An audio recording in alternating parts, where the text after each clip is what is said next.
Good morning, all. Good morning, ma'am. Good morning, ma'am. Good morning, ma'am. In the last lecture, we are already started third chapter, that is channel of distribution. In that, we cover first two bit, that is introductory part. After that, channel of distribution, to major group, and types of middlemen. In this first type, functional middleman, up to this we are covered in last lecture. जे पण आपण last लेक्चरला बघितलं त्याच्यामध्ये 2-3 point cover झालेले आहेत. पहिल्यांदा introduction बघितलं आपण शॉर्टली, त्यानंतर 2 मेजर टाइप बघितले आपण चॅनल ऑफ डिस्ट्रीब्युशनचे. After that types of middleman मध्ये फर्स्ट टाइप आपण कव्हर केलता. So in that lecture we are going to learn second type, that is a merchant middleman. So before we starting our today's lecture, we are shortly revise on previous point.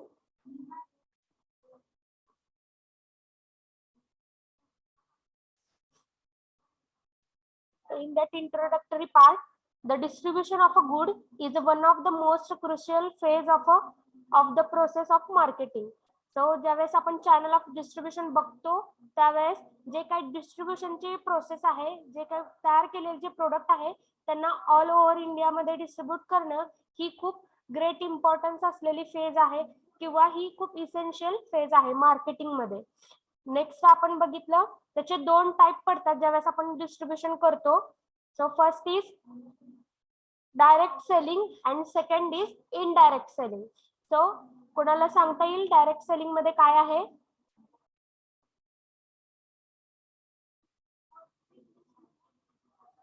Direct selling मध्ये काय होतं? Manufacturer directly sell goods to customer. Directly to consumer. Okay. Direct selling मध्ये manufacturer directly consumer किंवा customer कडे ते product पाठवतात आणि sale करतात. आणि इनडायरेक्ट सेलिंग मध्ये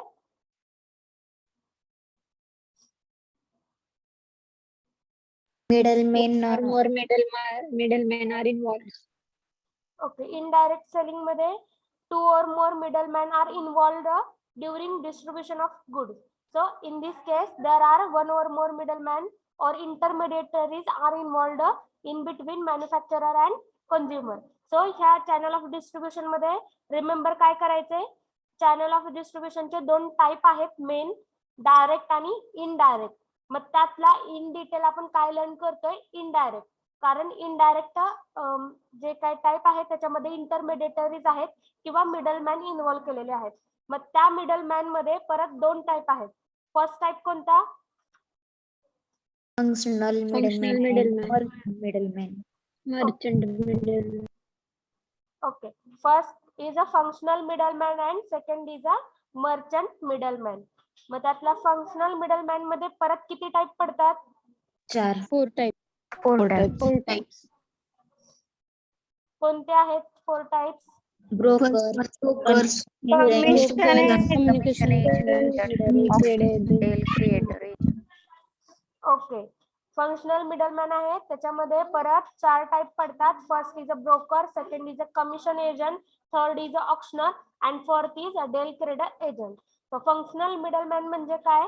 the functional middleman are those intermediaries who perform various marketing functions without having an title to goods. That is, they help in a transfer of a goods from the hands of the producer to the consumer without acquiring any ownership right. हे जे functional middleman आहेत त्यांचं काम काय असतं की जे पण प्रोडक्ट आहेत ते इंडस्ट्री कडून कस्टमर पर्यंत पोहोचवायचं काम करणे, त्याच्यावरती कोणताही हक्क न गाजवणे किंवा हे स्वतःच्या मालकीचं आहे किंवा त्याच्यावर ओनरशिप राईट आहे असं न करता ते फक्त ट्रान्सफर करायचं काम करतात.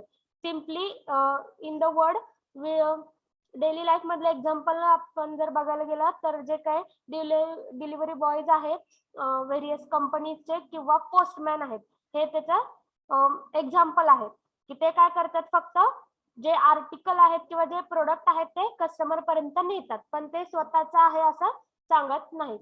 तर ते मार्केटिंग मधल्या व्हेरियस ऍक्टिव्हिटी परफॉर्म करतात जसे की एका जागेवरून दुसऱ्या जागेकडे माल नेणे आणणे किंवा ते स्पॉइल होऊ नये ह्याचे काळजी घेणे किंवा व्यवस्थित पॅकेजिंग करणे, हे सगळ्या गोष्टी करतात, पण ते स्वतःचा ओनरशिप किंवा राईट त्याच्यावरती दाखवत नाही. Just they are doing function of a transferring good from hands of a manufacturer to the hands of a consumer. Next, so in today's lecture we are going to learn second type, that is a merchant middleman.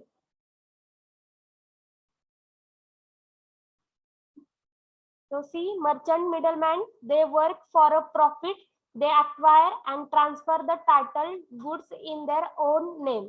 Merchant middleman काय आहे, एकदम opposite आहे functional मिडलमॅनच्या.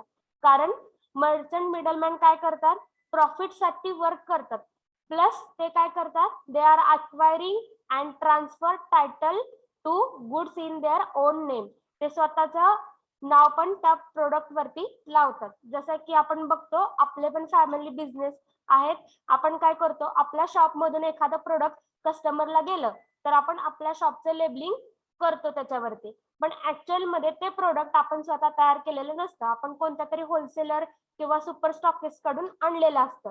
पण same way merchant middleman म्हणजे तेच आहे की ते स्वतःच्या प्रॉफिटसाठी वर्क करतात आणि वर्क करताना त्यांच्या शॉप मधून किंवा त्यांच्या साईडनी जेवढे पण प्रोडक्ट कस्टमरला सेल होतील त्याच्यावरती ते काय करतात, स्वतःचं नाव लावतात किंवा जे काय त्यांचं जे काय त्यांचा मार्क असेल किंवा जे त्यांची आयडेंटिटी असेल मार्केटमध्ये त्याचा लोगो त्याच्यावरती येतो. So the middleman covered under this category are two types. First is a wholesaler and second is a retailer. मग ह्या मर्चंट मिडलमॅन मध्ये पण दोन टाइप बघायला भेटतात. फर्स्ट आहेत होलसेलर अँड सेकंड आहे retailer. So first is a wholesaler. Wholesalers are those merchants who act as an intermediary between the manufacturer and the retailer. मग हे जे होलसेलर आहेत ते कोण आहेत, ते पण एक मर्चंट मिडलमॅन आहेत जे काय करतात, दे हु ऍक्ट ॲज अ इंटरमिडिएटरी. ते इंटरमिडिएटरी म्हणून ऍक्ट करतात. मग कुणामध्ये करतात, between manufacturer and the retailer. जे मॅन्युफॅक्चरर आहेत त्यांच्यामध्ये आणि रिटेलर मध्ये इंटरमिडिएटरी म्हणून होलसेलर ऍक्ट होतात. Second is they buy goods and commodities in a large quantities from the producer and sell them to the retailer. मग हे काय करतात, लार्ज क्वांटिटी मध्ये जे गुड्स आहेत ते गुड्स परचेस करतात. So here is a one word, commodities. So commodities means व्यापारी माल, वस्तू किंवा अजून इझिली सांगायचं म्हणजे जे काही किरकोळ विक्रीचे जे सामान असतं त्याला आपण इथं कॉमनली वर्ड काय यूज केलंय, कमोडिटीज. सो दे बाय गुड्स. ते काय करतात, प्रोडक्ट किंवा गुड्स परचेस करतात. आणि कमोडिटीज म्हणजे व्यापारी माल जो आहे तर तो परचेस करतात, पण ते कसं करणार आहेत, in a large quantity. So wholesaler buy all these product, all these good in a bulkly or large quantity from the producer कडून ते लार्ज क्वांटिटी मध्ये घेतात and sell them to the retailer. मग ते कुणाला देणार आहेत, पुढे रिटेलरच्या हँड मध्ये देणार आहेत, सेल करणार आहेत रिटेलरला. नेक्स्ट आहे the wholesaler dealing in pharmaceutical products require a drug licence from the health department of a concern state government. मग ज्यावेळेस आपण फार्मसी फील्डचा विचार करतो किंवा फार्मास्युटिकल प्रोडक्ट्सचा विचार करतो त्यावेळेस हे जे होलसेलर आहेत जे फार्मास्युटिकल प्रोडक्ट सेल करणार आहेत रिटेलरला, मग त्यांच्याकडे ऑथोराइज्ड असं ड्रग लायसन्स असलं पाहिजे. मग त्यांच्याकडे फार्मास्युटिकल प्रोडक्ट जर त्यांना होलसेलमध्ये द्यायचे असतील रिटेलरला किंवा कस्टमरला, तर before doing all this thing they should have the drug licence. So important काय आहे, होलसेलर कडे पहिल्यांदा ड्रगचं त्या लायसन्स असलं पाहिजे. मग हे ड्रग लायसन्स कोण देणार त्या होलसेलरला, so from the health department of a concern state government. जे पण हेल्थ डिपार्टमेंट आहे स्टेट गव्हर्नमेंटचं ते काय करतं, अशा होलसेलरला ड्रग लायसन्स प्रोव्हाइड करतं. जसं की after our completion of a D pharmacy we can also open a retail shop, and after our completion of a M pharmacy we can do the wholesaler work, wholesaler job. So त्याच्यामध्ये आपल्याकडे काय असलं पाहिजे, drug licence असलं पाहिजे. मग ते drug licence आपल्याला कोण देणार आहेत, हेल्थ डिपार्टमेंट वाले देणार आहेत, स्टेट रिस्पेक्टिव्ह स्टेट गव्हर्नमेंट कडून मिळणार आहे ते. Next the wholesaler sells the products to the chemist and physician. मग हे जे त्यांनी फार्मास्युटिकल प्रोडक्ट होलसेल मध्ये बाय करणार आहेत ते पुढे कुठं कुणाला सेल करणार आहे, these all the products are sold to the chemist and druggist or physician.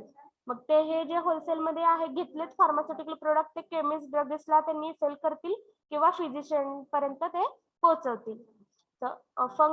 Wholesaler is called as a stockist if his deal in items manufactured by a single firm or company. तर next definition इथे सांगितलेली आहे स्टॉकिस्टची. आपण stockist कोणाला म्हणतो, जे असे wholesaler जे एकाच कंपनीकडून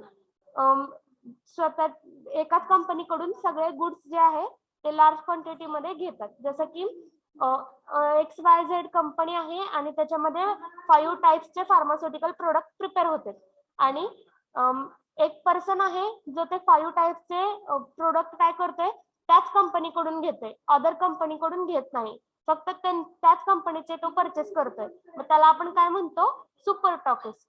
कारण तो फक्त एकाच सिंगल फर्म किंवा कंपनीकडून लार्ज क्वांटिटी मध्ये बल्क मध्ये तो काय करतोय, परचेस करतोय.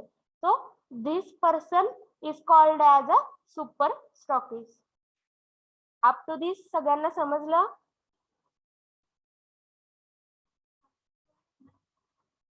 Yes, ma'am. Yes, ma'am. Yes, ma'am. Okay. Merchant मिडलमॅनचे किती सब टाइप आहेत?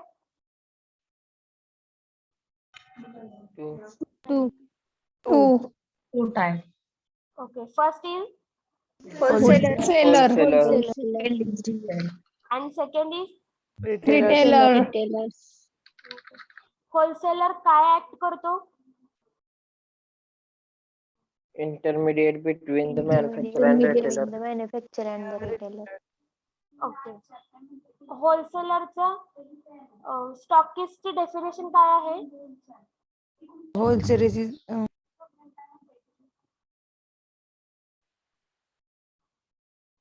जर तुम्हाला सेपरेटली क्वेश्चन विचारला डिफाईन स्टॉकिस्ट तर तुम्ही काय सांगणार आहात?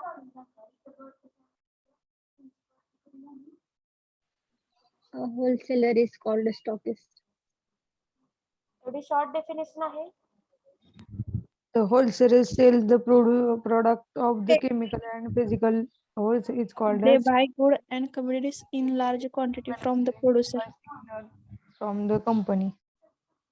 ओके. हे सगळं तर तुम्ही लिहिता, बट ज्यावेळेस तुम्हाला स्टॉकिस्टची डेफिनेशन विचारली जाते त्यावेळेस मेन पॉइंट किंवा मेन सेंटेन्स कोणता आहे? If he deals in items manufactured by a single or firm or company. जर एखादा पर्सन होलसेल मध्ये काय परचेस करत असेल पण तो फक्त एकाच कंपनीकडून करत असेल तर त्याला आपण काय म्हणतो, स्टॉकिस्ट म्हणतो. If he deals in items म्हणजे तो जे पण त्यांच्या कंपनीमध्ये प्रोडक्ट तयार होत आहेत, किती पण टाइपचे असतील, 1 असेल, 2 असेल किंवा 5 असतील, तेवढे सगळे items तो बल्क मध्ये परचेस करतोय manufactured by a single company, single firm or company. पण ते एकाच कंपनीकडून तो माल मागवतोय आणि तोच माल तो रिटेलरला पाठवतोय, त्याला आपण काय म्हणतो, स्टॉकिस्ट. सो हे जे सेंटेन्स आहे ते डिफाईन करतं स्टॉकिस्टला. Wholesaler is also called as a stockist. होलसेलरला आपण स्टॉकिस्ट म्हणू शकतो, पण कधी म्हणू शकतो? If he deals in items, जर तो बल्क बाईंग करत असेल तेव्हा, and manufactured by a single firm or company. जर एकाच कंपनीमध्ये तयार होणारे प्रोडक्ट तो घेत असेल, दुसऱ्या कंपनीचे नाही, फक्त एकाच कंपनीकडून तो घेत असेल आणि पुढे फॉरवर्ड करत असेल तर त्याला आपण स्टॉकिस्ट म्हणतो. नेक्स्ट आहे classification of a wholesaler. So in the classification of wholesaler there are again 3 types. First is a manufacturer wholesaler, second is a retail wholesaler, and third is a wholesaler proper. So we are going to learn all these 3 classifications.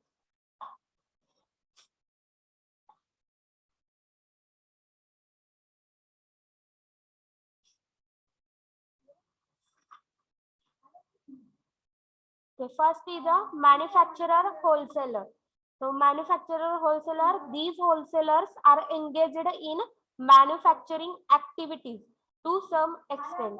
जे पण manufacturer wholesaler असतात ते काय करतात, मॅन्युफॅक्चरिंगच्या ज्या activities आहेत त्याच्यामध्ये involve होतात, पण थोड्या प्रमाणामध्ये इन्व्हॉल्व्ह झालेले असतात. जसे की गुड्स ट्रान्सफर करायचं मॅन्युफॅक्चरिंगच्या प्लेस पासून त्यांच्या वेअर हाऊसेस पर्यंत. तर हे काय झालं, मॅन्युफॅक्चरिंग ऍक्टिव्हिटी झाली. किंवा पॅकेजिंग मध्ये हेल्प करायची. So they are involving in a manufacturing activities to some extent. So they may not only sell their own product to the retailers but may also make a large scale purchase from other manufacturers to meet the demand of the retailers. So second काय आहे की ते फक्त selling करत नाहीत, तर ते काय करतात, अदर जे पण मॅन्युफॅक्चरर आहेत, म्हणजे व्हरायटी ऑफ कंपनी आपल्याला बघायला मिळतात. एकच प्रोडक्ट असेल तर त्याच प्रोडक्टच्या आपल्याला 4-5 कंपनीमध्ये ते प्रोडक्ट तयार होताना आपण जनरली बघतो. मग हे जे होलसेलर आहेत ते काय करतात, प्राइस चेक करतात, क्वालिटी चेक करतात आणि त्यानुसार व्हेरियस ज्या काही मॅन्युफॅक्चरर कंपनी आहेत त्यांच्याशी कॉन्टॅक्ट करतात आणि त्यांच्यामधले जे बेस्ट प्रोडक्ट आहेत ते कलेक्ट करतात. So they may not only sell their own product. ते फक्त एका कंपनीकडून आणून रिटेलर पर्यंत पोहोचवणे एवढं काम नाही करत, तर ते काय करतात, सेलिंग करतात, but may also make a large purchase from other manufacturer. पण जे अदर कंपनीज आहेत त्यांच्याकडून पण बल्क परचेसिंग करतात. मग हे असं का करतात, to meet demand of the retailers. कारण जे रिटेलर्स असतात ते काय करतात, व्हेरियस गोष्टींची मागणी करतात किंवा डिमांड करतात. त्यामुळे त्यांच्या रिक्वायरमेंट फुलफिलमेंट करण्यासाठी हे जे मॅन्युफॅक्चरर होलसेलर आहेत ते व्हेरियस मॅन्युफॅक्चरिंग कंपनीला अटॅच असतात. त्यांच्याकडून ते प्रोडक्ट घेतात, व्हरायटी ऑफ प्रोडक्ट स्वतःकडे साठवतात आणि रिटेलरची डिमांड फुलफिलमेंट करतात. In this way they reduce their overhead expenses. मग अशा वेळी ते काय करतात, ओव्हरहेड एक्सपेन्सेस मीन डोक्यावरील खर्च. जर आपण मराठीमध्ये सांगायचं झालं, ओव्हरहेड म्हणजे जास्ती जो काही खर्च आहे ते रिड्यूस करायचं ट्राय करतात बाय इन्क्रीजिंग देअर टर्नओव्हर. मग ते खर्च जो कमी कसा होणार, by increasing their turnover. Turnover कधी इन्क्रीज होईल, ज्यावर व्हरायटी ऑफ प्रोडक्ट आपण ठेवतो आणि कस्टमर ते घेऊन जातात. म्हणजे सेलिंग जास्त झालं की टर्नओव्हर पण इन्क्रीज होतं आणि त्यानुसार ओव्हरहेड एक्सपेन्सेस जे आहेत ते पण रिड्यूस व्हायला हेल्प करते. सो मॅन्युफॅक्चरर होलसेलर मध्ये 2-3च पॉइंट आहेत. आपण कुणाला मॅन्युफॅक्चरर होलसेलर म्हणणार, जे मॅन्युफॅक्चरिंग ऍक्टिव्हिटीज मध्ये एंगेज असतात अप टू सम एक्सटेंट, जे थोड्या प्रमाणामध्ये मॅन्युफॅक्चरिंग ऍक्टिव्हिटी मध्ये इन्व्हॉल्व असतात. आणि सेकंड ते काय करतात, व्हरायटी ऑफ प्रोडक्ट त्यांच्याकडे अवेलेबल असतात, कारण ते व्हेरियस मॅन्युफॅक्चरिंग कंपनी सोबत त्यांचा कॉन्टॅक्ट असतो आणि ते व्हरायटी ऑफ प्रोडक्ट स्वतःकडे ठेवतात आणि परचेस करताना पण बल्क मध्ये परचेस करतात. After why they are doing this all activity, because they want to meet the demand of the retailer. जे काही रिटेलरचे डिमांड आहेत त्यांना फुलफिलमेंट देण्यासाठी हे काय करतात, व्हेरियस कंपनीकडून व्हेरियस प्रोडक्ट बल्क मध्ये परचेस करतात. So in this way they reduce their overhead expenses. म्हणजे पण काय ओव्हरहेड एक्सपेन्सेस आहेत त्यांना रिड्यूस होतं ह्याच्यामुळे, आणि बाय इन्क्रीजिंग देअर टर्नओव्हर मग ते स्वतःचा टर्नओव्हर पण इन्क्रीज करतात. तर फर्स्ट टाइप समजला, Yes, ma'am. Manufacturer wholesaler. जर तुम्हाला इन शॉर्ट जर एक्सप्लेन करा म्हणलं तर काय काय पॉइंट येतील?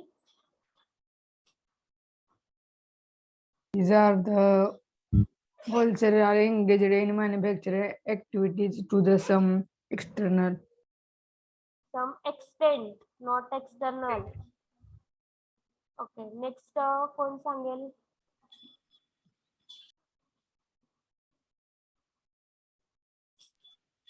They may not their own product to develop Your voice is not clear. manufacturer. Your voice is not clear. They may not only sell their own product to retailer but may also large scale purchase from other. Okay. They may not only sell their own product, स्वतःचेच product sell करणे हा motivation त्यांचं किंवा M नसतं, तर ते काय करतात लार्ज क्वांटिटी मध्ये अदर पण जे मॅन्युफॅक्चरिंग इंडस्ट्रीज आहेत त्यांच्याकडून परचेस करतात आणि रिटेलरचे डिमांड फुलफिलमेंट देतात.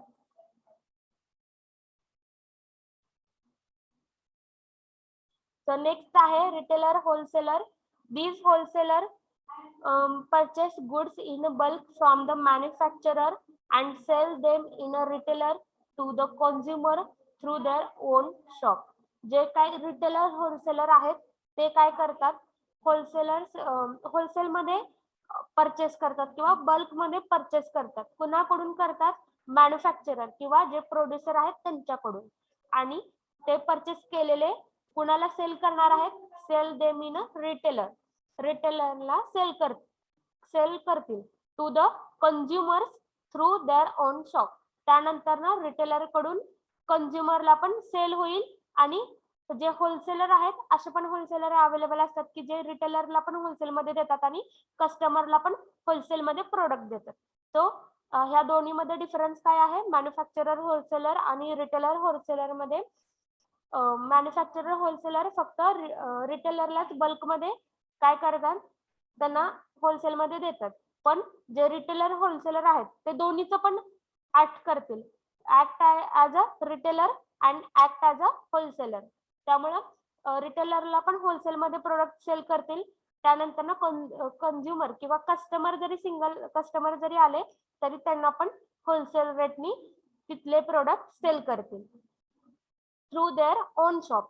तर त्यांचं जे काय शॉप आहे त्या शॉप मधून कस्टमरला पण होलसेलनी दिले जाईल आणि रिटेलरला पण होलसेलनी गुड्स दिले जातील. So in this way they act as a wholesaler as well as a retailer.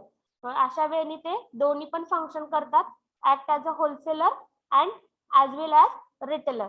तर दोन्ही पण फंक्शन इथं सायमल्टेनियसली सुरू असतात. आणि मॅन्युफॅक्चरर होलसेलर आहेत ते काय करतात मॅन्युफॅक्चरिंग इंडस्ट्री कडून बल्क मध्ये परचेस करतात आणि फक्त रिटेलरलाच तेवढं होलसेल मध्ये पुढं देतील. सो इथं कस्टमर आले तरी कस्टमरला सिंगल पीस ते देणार नाहीत, ते फक्त रिटेलरलाच बल्क बाईंगनी घ्या म्हणतील. सो हे दोन मेन डिफरन्स आहेत. नेक्स्ट आहे wholesaler proper. So these wholesalers concentrated solely on buying and selling of a goods in a large quantity. हे जे होलसेलर प्रॉपर आहेत त्यांनी फोकस कशावरती केलेला आहे, कॉन्सन्ट्रेट कशावरती केलेला आहे, solely on buying and selling of a good. त्यांचं काम काय असतं मॅन्युफॅक्चरिंग इंडस्ट्री कडून घ्यायचं आणि पुढे रिटेलरला द्यायचं, एवढंच फक्त त्यांचं काम आहे. Buying and selling of a goods in a large quantity. मग देताना सुद्धा ते रिटेलरला कसे देतील लार्ज क्वांटिटी मध्ये देतील. तर they R also non as a distributor. तर त्यामुळे त्यांना काय म्हणलं जातं डिस्ट्रीब्युटर. तर हे लक्षात ठेवा होलसेलर प्रॉपरला डिस्ट्रीब्युटर पण म्हणलं जातं. आणि स्टॉकिस्ट कधी म्हणलं जातं होलसेलरला when he deals with one manufacturer company. One company firm. पासून 5 प्रोडक्ट सेल केले की. ओके, एकाच कंपनीमध्ये जेवढे पण प्रोडक्ट तयार होत असतील आणि ते सगळे फक्त एकाच कंपनीकडून तो घेत असेल आणि पुढे फॉरवर्ड करत असेल रिटेलरला तर त्याला आपण म्हणतो स्टॉकिस्ट. त्यानंतर होलसेलर प्रॉपरला आपण काय म्हणतोय डिस्ट्रीब्युटर म्हणतोय.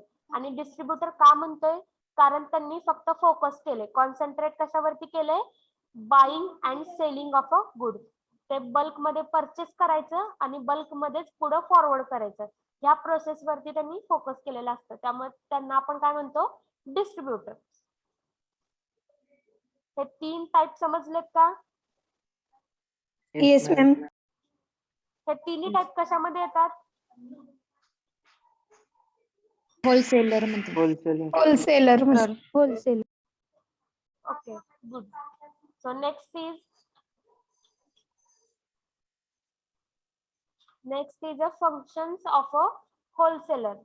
So in that first function is assembling. आतापर्यंत आपण काय बघितलं होलसेलरची डेफिनेशन बघितली, होलसेलरचे टाइप बघितले आणि त्यानंतर आपल्याला बघायचं आहे की हे होलसेलर काम काय करतात किंवा त्यांचं प्रॉपर असे फंक्शन काय आहे. So function of a wholesaler मध्ये first is assembling.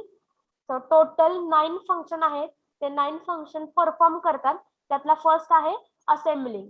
So the wholesaler buy large varieties of goods from different manufacturers and sell them in a small quantities to the retailer. हे जे wholesaler आहेत ते manufacturing कडून काय करतील, manufacturer कडनं एकदम बल्क मध्ये बाईंग करतील किंवा परचेस करतील. मग त्याच्यामध्ये व्हरायटी ऑफ तिथं गुड्स अवेलेबल असतील त्यांच्याकडे. त्यानंतर हे जे त्यांनी परचेस केले ते पुढं रिटेलरला देतील. मग आता रिटेलर मध्ये देताना सुद्धा ते काय करतील, ऍज पर रिटेलर नीड ते पुढं डिस्ट्रीब्यूट करतील किंवा त्यांना सेल करतील.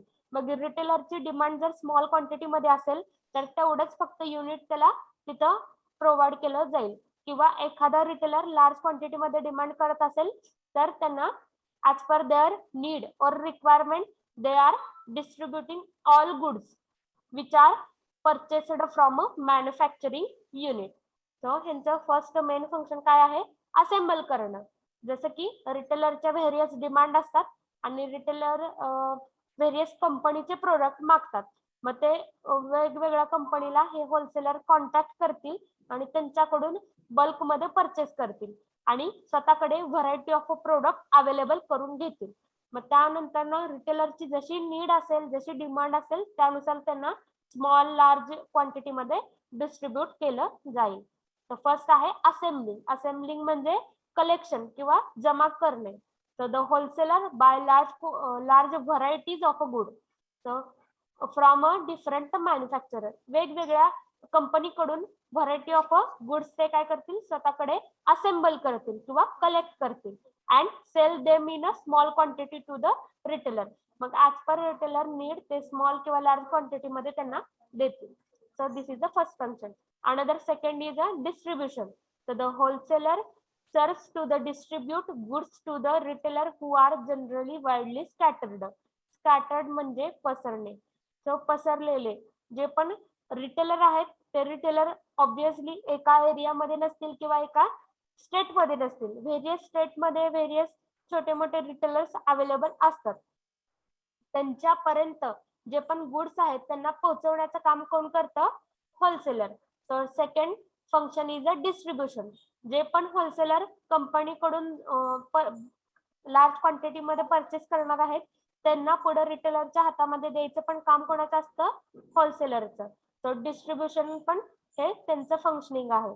The wholesaler serves to distribute goods. Wholesaler काय करतात, जे पण गुड्स आहेत त्यांचं डिस्ट्रीब्युशनचं काम करतात टू द रिटेलर. कोणापर्यंत पोहोचवतात, रिटेलरकडे. आणि रिटेलर कुठं कुठं असतील, who are generally widely scattered. Retailer एका ठिकाणी नसतात. सो कंट्रीमध्ये स्टेटमध्ये जेवढे पण रिटेलर असतील त्यांच्यापर्यंत पोहोचवायचं काम हे होलसेलर करतील. नेक्स्ट आहे third is a warehousing. The goods purchased from a different manufacturer or producer are kept in a stock in warehouses. Those are distributed to a retailer. मग third function आहे वेअर हाऊसिंगचं. आता obviously wear housing म्हणजे काय असणार आहे, वेअर हाऊसिंगचं प्रोडक्ट असल्यावर करायचं. Okay Storage. ओके. स्टोरेज साठी जो एरिया आहे, लार्ज एरिया, त्याला आपण म्हणतो वेअर हाऊस. मग आता जे पण प्रोडक्ट मॅन्युफॅक्चरर कडून घेतलेत होलसेलरनी तर त्याला डेफिनेटली ते प्रोडक्ट कुठे ना कुठेतरी स्टोअर करावे लागतील. तर थर्ड फंक्शन काय असणार आहे त्याचं, की व्यवस्थित असं त्याने स्टोरेज केलं पाहिजे, स्टोअर केलं पाहिजे. तर the goods purchased from a different manufacturer or producer. जे पण वेगवेगळ्या कंपनीकडून तो प्रोडक्ट घेतोय, परचेस करतोय, तर they are kept in stock in warehouses. Those are distributed to retailer. मग जे रिटेलर पर्यंत पोहोचण्याच्या आधी त्याला कुठेतरी तो स्टॉक मेंटेन करावा लागेल, जमा करून घ्यावं लागेल. A wholesaler has to keep enough stock of goods with him with a view to meet requirement of a retailers without delay. मग तो एवढ्या बल्क मध्ये परचेस का करतो व्हरायटी ऑफ प्रोडक्ट, कारण त्याला रिटेलरचे रिक्वायरमेंट किंवा त्यांच्या डिमांड फुलफिलमेंट करायच्या असतात. मग तिथं कुठं डिले होऊ नये, विदाउट डिले त्यांना त्याला सप्लाय करायचं असतं रिटेलरला. त्यामुळे वेअर हाऊस मध्ये तो सगळा स्टॉक रेडी ठेवतो स्वतःसोबत.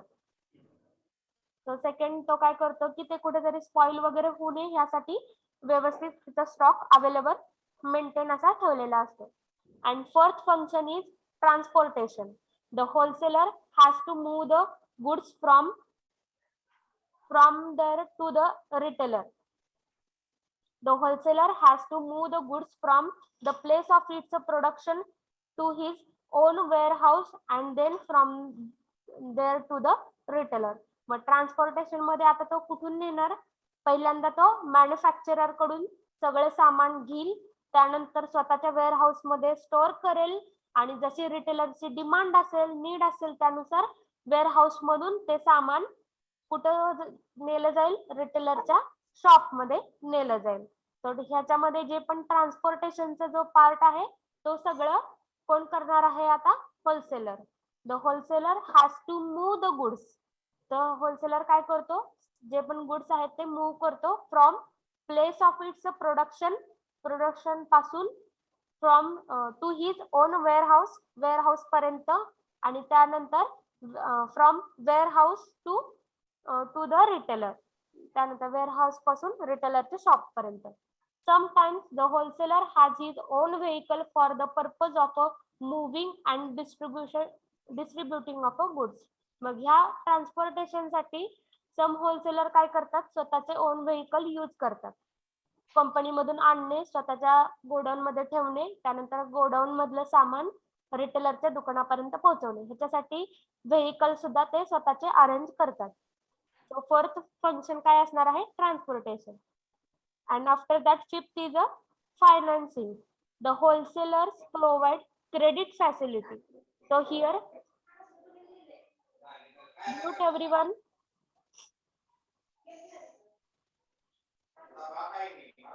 Mute everyone.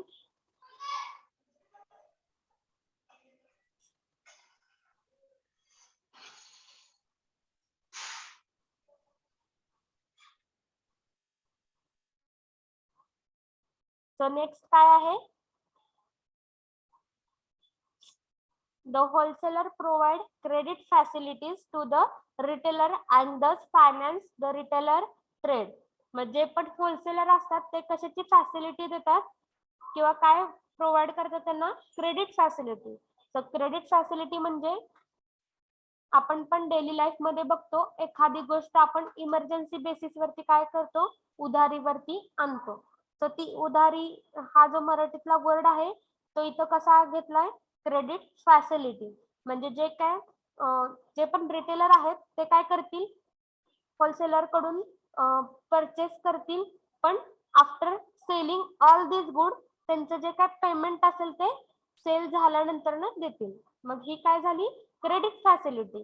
त्यांना थोड्या वेळासाठी उधारीवरती पण ते प्रोडक्ट देण्याचं काम कोण करतं? होलसेलर. त्यामुळं हे फंक्शन काय आहे? फायनान्सिंग. म्हणजे जे पण रिटेलर आहेत त्यांना फायनान्सिंगची पण फॅसिलिटी होलसेलर प्रोव्हाइड करतो. Up to some extent.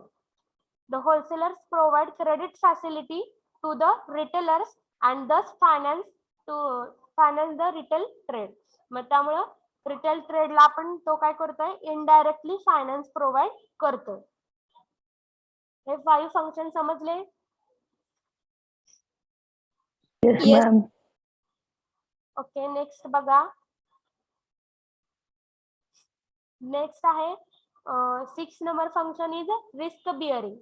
So bulk buying and storage of a good for a length of time carries a number of risk.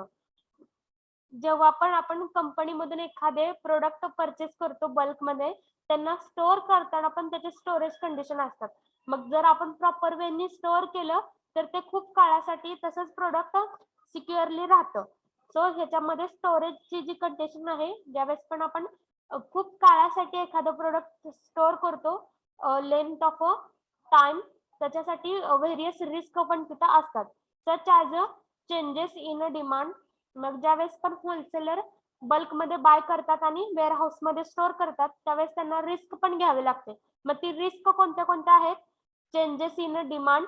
एखाद्या वेळेस त्या प्रोडक्टची नेक्स्ट मंथ पर्यंत डिमांड नसेल डिमांड कमी झालेली असेल और spoilage or destruction of a goods, ते प्रोडक्ट खराब होण्याची शक्यता आहे स्टोअर करताना किंवा ट्रान्सपोर्ट करताना, स्पॉइल होण्याची शक्यता आहे किंवा डिस्ट्रक्शन ऑफ अ गुड, किंवा ते फुटू तुटू शकतं किंवा अदर काय पण त्याचं डिस्ट्रक्शन होऊ शकतं, म्हणजे आहे ही वस्तू खराब होऊ शकते. नेक्स्ट आहे risk loss due to thief in his warehouses. जर समजा त्यानं वेअर हाऊस मध्ये सगळं सामान ठेवलं व्यवस्थित, तर तिथं थीफ म्हणजे काय, चोर, किंवा तिथं चोरी होण्याची पण शक्यता असते. अशा व्हेरियस त्याला रिस्क घ्याव्या लागतात. So these risk are borne by the wholesaler. सो ह्याला आपण काय म्हणतो, ही जोखीम त्याला विक्रेत्यांसाठी घ्यावी लागते. So 6 function is a risk bearing.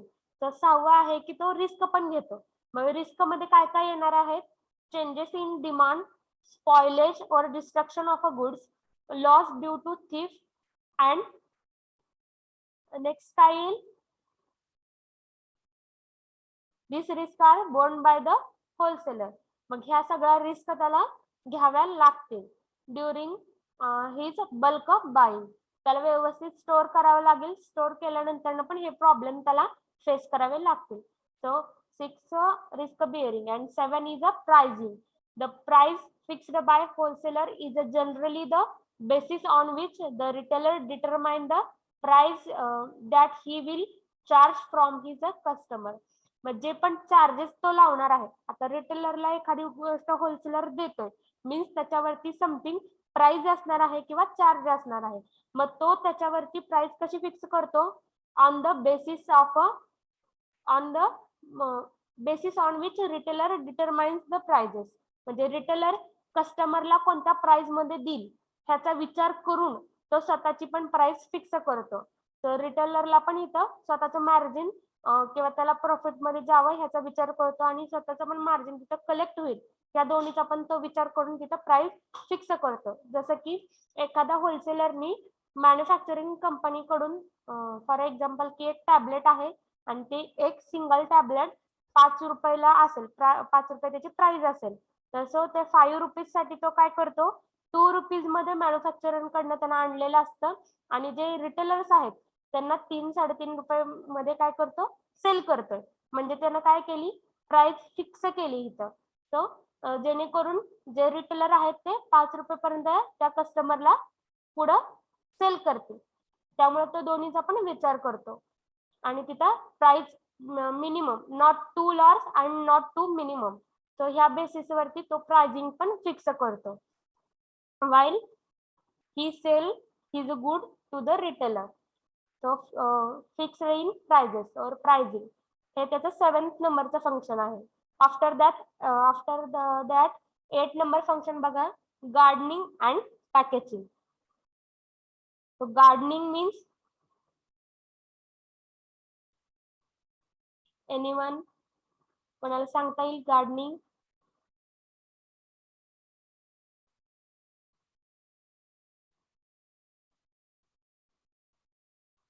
and packaging?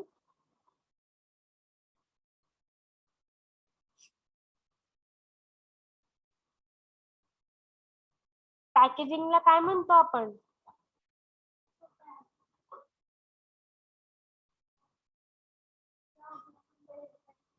Everyone is present? Pack करणे. मॅम पॅक करणे. ओके. आणि गार्डनिंग? गाईड करणे. गायडन्स देणे, जर माहिती मराठीमध्ये देणे, माहिती देणे. जर मराठीमध्ये सांगायचं झालं तर श्रेणीकरण, किंवा आपण असं म्हणतो की जशी डिमांड आहे त्याच्यानुसार क्लासिफाय करतो आपण आणि त्यानुसार पॅक करतो. तर श्रेणीकरण पण आपण म्हणू शकतो. Gardening and packaging.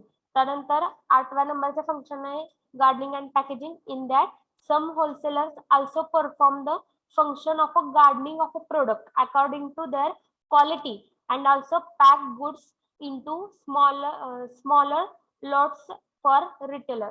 मग ते काय करतात, ऍज पर क्वालिटीच्या बेसिस वरती त्यांचं क्लासिफाय करतात किंवा त्यांचं सेपरेशन करतात आणि त्यानुसार high quality, medium and low असं ते क्लासिफाय करतात प्रोडक्टचं आणि जशी रिटेलरची डिमांड आहे, रिक्वायरमेंट आहे, त्याच्यानुसार स्मॉल लॉट्सनी किंवा स्लॉटनी म्हणू शकतो किंवा क्वांटिटीनी किंवा लार्ज क्वांटिटीनी ते काय करतात रिटेलरला देतात.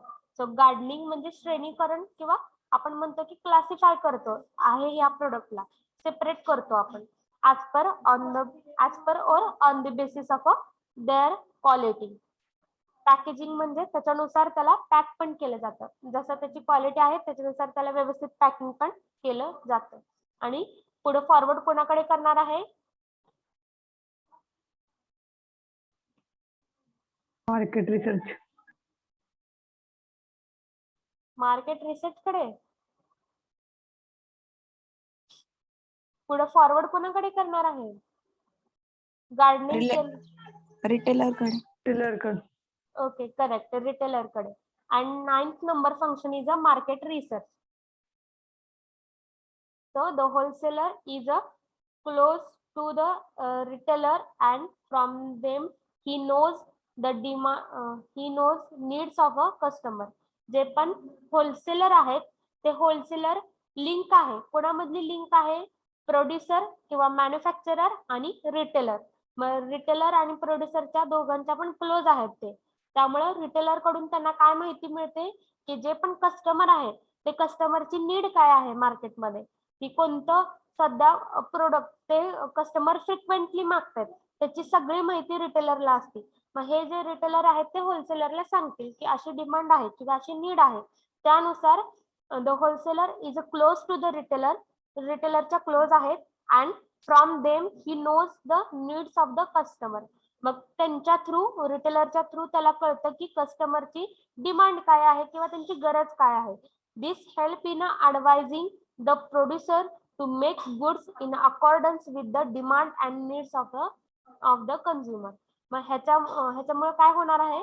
तो प्रोड्युसरला जाऊन सांगणार आहे की कस्टमर अशा टाईपचे प्रोडक्ट मागतायत किंवा अशा क्वालिटीचे किंवा एखादी वस्तू ही फ्रिक्वेंटली मागतायत. त्याच्यानुसार प्रोड्युसर काय करेल? स्वतःच्या प्रोडक्ट मध्ये मॉडिफिकेशन करेल. त्यामुळं होलसेलर काय आहे?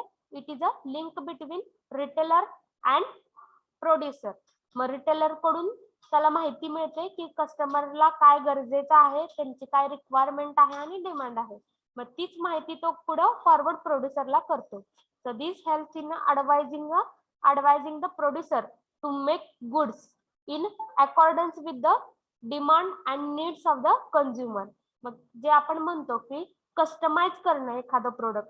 कस्टमाइज करणं म्हणजे काय? कस्टमरची जी गरज आहे, जी त्यांची नीड आहे, डिमांड आहे, त्याच्यानुसार आपलं प्रोडक्टला मॉडिफाय करणं किंवा तयार करणं. तर ह्याच्यासाठी हेल्प होती. त्यामुळं थोडक्यात होलसेलर काय करतो? मार्केटचा सर्वे करतो किंवा रिसर्च करतो. कोणतं डिमांड आहे, काय आहे, कोणत्या सीझन मध्ये काय चालतं, हे सगळं तो काय करतोय आता? रिसर्च करतोय किंवा तिथं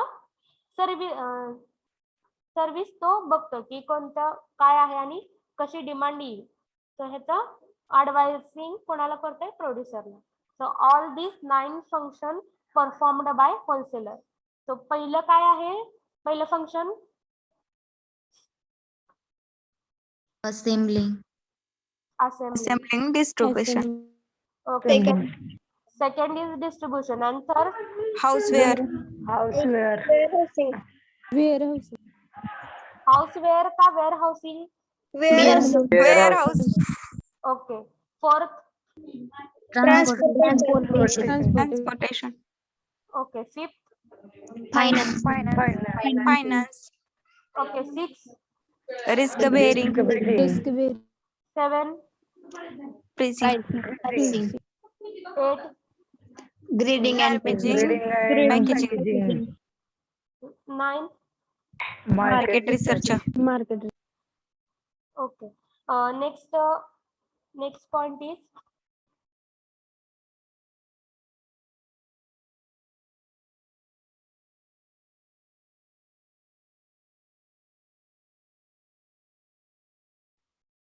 okay. Next बघा, सर्व्हिस परफॉर्म्ड बाय होलसेलर. हा नेक्स्ट बीट आहे होलसेलर मधला. Services performed by wholesaler. जसे आपण फंक्शन बघितले तसं व्हेरियस सर्व्हिसेस किंवा फॅसिलिटी पण होलसेलर देतो. मग फर्स्ट आहे त्याच्यामध्ये सर्व्हिसेस टू अ रिटेलर, म्हणजे जे होलसेलर आहेत ते काही ना काहीतरी फॅसिलिटी किंवा सर्व्हिसेस त्या रिटेलरला देत असतो.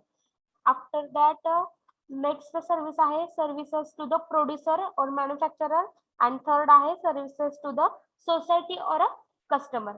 मग तीन टाईपचे सर्व्हिसेस तो देतो. फर्स्टली देतो रिटेलरला सर्व्हिस देतो, सेकंड प्रोड्युसर किंवा मॅन्युफॅक्चर आहे त्यांना सर्व्हिस देतो, आणि थर्ड आहे कस्टमरला तो सर्व्हिस देतो. तर त्यातला पहिला आपण बघणार आहे the wholesaler renders invaluable services to the retailers and manufacturer. In that services to the retailer, the first point is the wholesaler purchase goods from various producers and store them at one place for a retailer. पहिली service जे रिटेलरला देतो तो काय आहे की variety of product तो काय करतो तिथं रिटेलर साठी अवेलेबल करून देतो. मग होलसेलर व्हेरियस कंपनीना अटॅच असतो, कनेक्ट असतो, आणि त्यांच्याकडून बेस्ट क्वालिटीचे प्रोडक्ट स्वतःपाशी साठवून ठेवतो, आणि ज्या वेळेस रिटेलरला गरज आहे त्यावेळेस रिटेलरला तो त्यांच्या नीड नुसार त्यांच्या रिक्वायरमेंट नुसार त्याला प्रोडक्ट पुढे फॉरवर्ड केले जाते. मग जे रिटेलर आहेत त्यांना एकाच जागी काय होईल व्हेरियस प्रोडक्ट अवेलेबल करून देण्याची फॅसिलिटी हे होलसेलर करतो. सो सेकंड आहे they help the retailer by supplying goods to them promptly as compared to they are getting the supply from manufacturer. So promptly म्हणजे त्वरित. जर एखाद्या रिटेलरनी जरी इंडस्ट्री मधून त्यांना जर घ्यायचं म्हणलं प्रोडक्ट तर तिथं थोडा वेळ लागतो गुड्स ट्रान्सफर होण्यासाठी, पण तोच रिटेलर जर होलसेलर कडून गुड्स घेत असेल, परचेस करत असेल ऍज पर देअर नीड, तर तिथं प्रॉम्प्टली म्हणजे त्याला लगेच तिथं ते गुड्स अवेलेबल असतात आणि जाऊन तो परचेस करू शकतो. So as compared to the supply from the manufacturer, मॅन्युफॅक्चररच्या कंपॅरिझननी होलसेलर कडे व्हरायटी अवेलेबल असती, तिथून जर त्यांनी घेतलं तर त्याला लगेच सगळं अवेलेबल होईल रिटेलरला. पहिल्या फंक्शन मध्ये पहिली सर्व्हिस काय सांगितली की एकाच प्लेस मध्ये त्याला व्हरायटी ऑफ प्रोडक्ट मिळतील रिटेलरला. सेकंड आहे की त्याला त्वरित लगेच प्रॉम्प्टली म्हणजे त्वरित इन्स्टंटली त्याला प्रोडक्ट तिथं अवेलेबल होतील आणि ते प्रोडक्ट त्याच्या शॉप पर्यंत सप्लाय पण होतील, गुड्स सप्लाय पण होतील. थर्ड आहे the wholesaler buy goods in a large quantity from manufacturer and sell them in a small quantity to the retailer. मग ज्यावेळेस हे रिटेलर परचेस करायला जातात तर त्यांच्या गरजेनुसार ते स्मॉल किंवा लार्ज क्वांटिटी किंवा मिडियम क्वांटिटी मध्ये होलसेलर कडून परचेस करू शकतात. And fourth the wholesaler help in stabilizing prices by regulating the supply of goods and enable to retailers to earn a fair margin of a profit. मग चौथे function आहे ते खूप main function आहे की जे पण होलसेलर आहेत ते काय करतात एक फिक्स रेटनी सांगतात की एवढा होलसेल रेट तुम्हाला बसेल. त्यामुळे काय होईल एक प्राइसिंग मध्ये एक रेग्युलेटिंग राहतील किंवा फिक्स्ड प्राइसनी तो ओव्हरऑल डिस्ट्रीब्युशन सगळ्यांना करेल. त्यामुळे रिटेलरचं इथं प्रॉफिट काय असणार आहे it earn fair margin of a profit, म्हणजे प्रत्येक प्रोडक्ट माग त्या रिटेलरला पण परवडेल आणि तो स्वतःचं मार्जिन कलेक्ट करू शकेल. Wait for 2 minutes.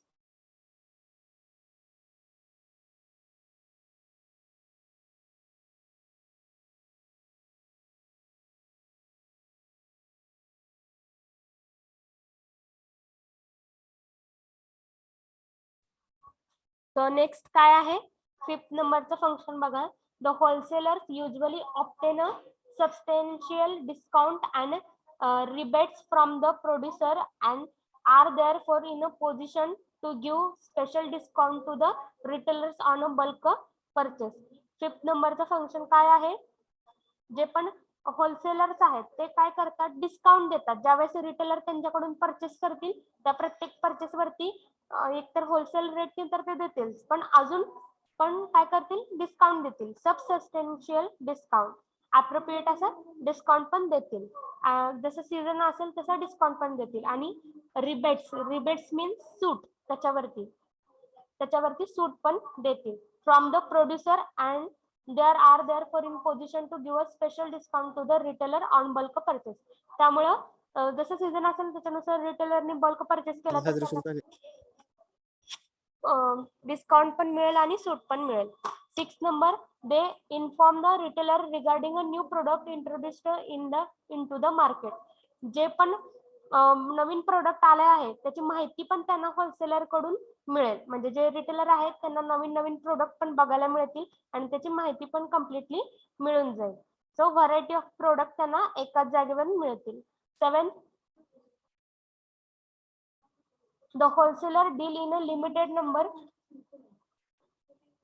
of a product and therefore gain expert knowledge in his field of a specialty. मग होलसेलर काय करतो, लिमिटेड नंबर ऑफ प्रोडक्ट्स त्याच्याकडे असतात, त्याच्याकडे त्याचं नॉलेज पण असतं, ज्याच्यामध्ये त्याने एक्सपर्ट आहे त्या फील्ड मध्येच तो होलसेलिंगचा बिझनेस करतो आणि त्यामुळे त्याला त्याच्यामध्ये तो एक्सपर्ट झालेला असतो, त्याच्याकडे प्रॉपर असं नॉलेज असतं. The retailers can also benefited from specialization achieved by the wholesaler. मग जे होलसेलर आहेत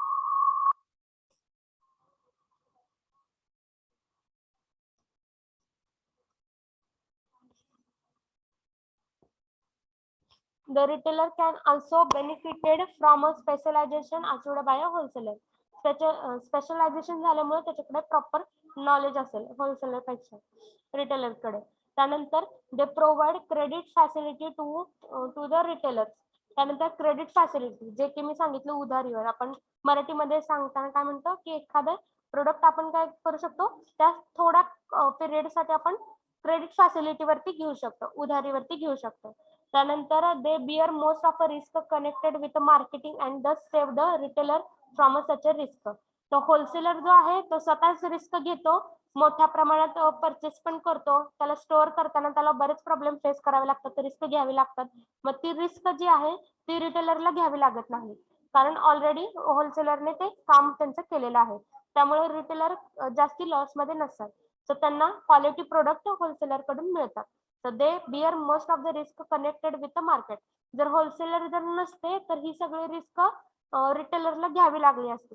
बट इथं होलसेलर अवेलेबल आहेत, ते इंटरमिडिएटरी आहेत, वर्क करतायत, त्यामुळं ह्या ज्या रिस्क आहेत, डॅमेज होणं, स्पॉइलेज होणं किंवा डिस्ट्रक्शन होणं एखाद्या प्रोडक्टचं, तर ते त्यांना काय होतं, ही सगळी रिस्क पासून ते वाचले जातात, जे पण रिटेलर आहे ते.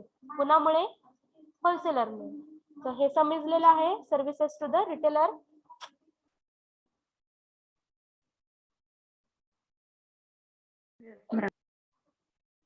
Everyone is present? Yes, ma'am. Yes, ma'am. Okay.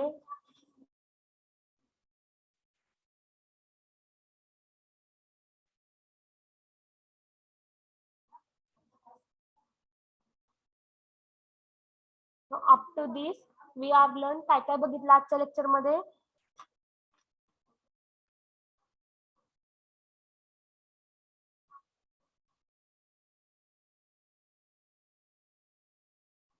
Types of wholesaler.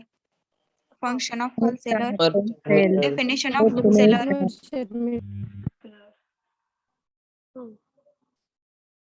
Manufacturing होलसेलरचे टाइप बघितले. नंतर Function of wholesaler. Services performed by wholesaler. Services perform by wholesaler. Wholesale. Wholesaler to retailer. होलसेलरची डेफिनेशन सांगता येईल?